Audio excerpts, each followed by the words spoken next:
त्वमक्षरं परमं वेदितव्यं त्वमस्य विश्वस्य परं निधानं त्वमव्ययः शाश्वतधर्मगोप्ता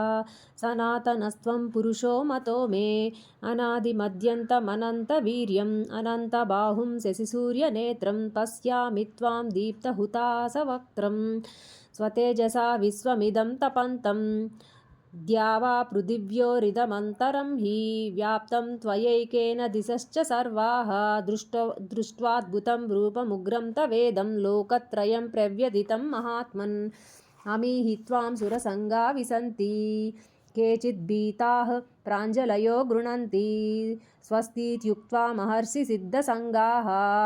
स्तुवन्ति त्वां स्तुतिभिः पुष्कलाभिः रुद्रादित्या वसवो ये च साध्या विश्वेस्विनौ मरुतश्चोष्मपाश्च गन्धर्वयक्षासुरसिद्धसङ्गा वीक्षन्ते त्वां विस्मिताश्चैव सर्वे रूपं महत्ते बहुवक्त्रनेत्रं महाबाहो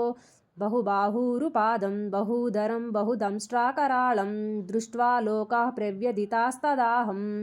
नभः स्पृशं दीप्तमनेकवर्णं व्यात्ताननं दीप्तविशालनेत्रं दृष्ट्वा हि त्वां प्रव्यथितान्तरात्मा धृतिं न विन्दामि समं च विष्णो कराळानि च ते मुखानि दृष्ट्वैव कालानलसन्निभानि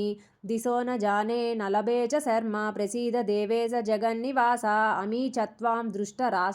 धृतराष्ट्रस्य पुत्राः सर्वे सहैवावनिपालसङ्गैः भीष्मो द्रोणः सूतपुत्रस्तदासौ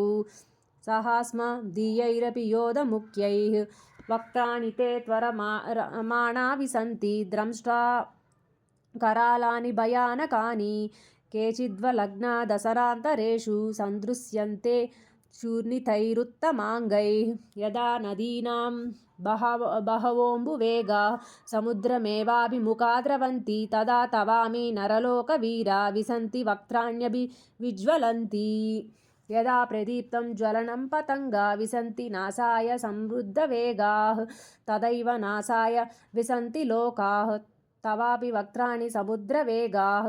लेलिह्यासे ग्रसमानः समन्तात् लोकान् समग्रान्